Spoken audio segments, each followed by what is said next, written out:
Ուրեմն այս գործի մասին վերջերս հնչել է մարտի 11-ին ավելի կոնկրետ։ Հնչել է Եվրոպայի խորհրդարանի բարձր ամբիոնից, եթե դա բարձր ամբիոն է իհարկե։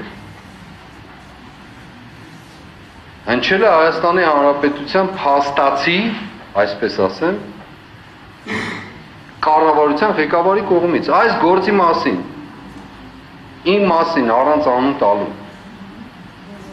Ես չեմ ուզում, կարող եմ ասել, արքեպիսկոպոսներից մեկը եւ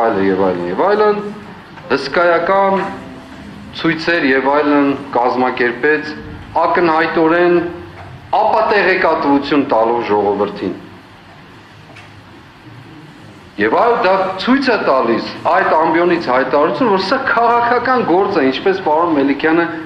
դիպուկ դիտարկել է։ Եթե քաղաքական գործ չի, ինչ գործ ունի երկրի ղեկավարը, գնա ինչ-որ ամբիոն եվրոպական եւ այնտեղ խոսի այս գործի մասին։ Ընդհանուր երևույթի մասին, որի արդյունքը կամ հետևանքը այս գործն է։ Ինչ գործ ունի խոսելու, եթե քաղաքական չի։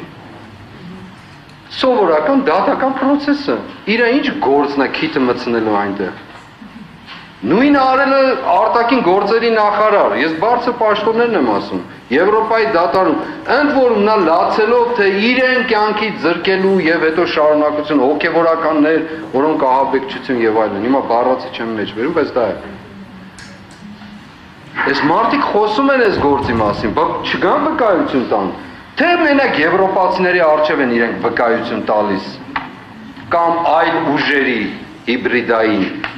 Ինչպես կարող են հիբրիդները հիբրիդային ուժերի դիմաց վկայություններ տալիս։ Ես չեմ հասկանում։ Սա մեզ է վերաբերում, ինձ է վերաբերում, պատվարժան կամ հարգարժան դատախազ։ Ինձ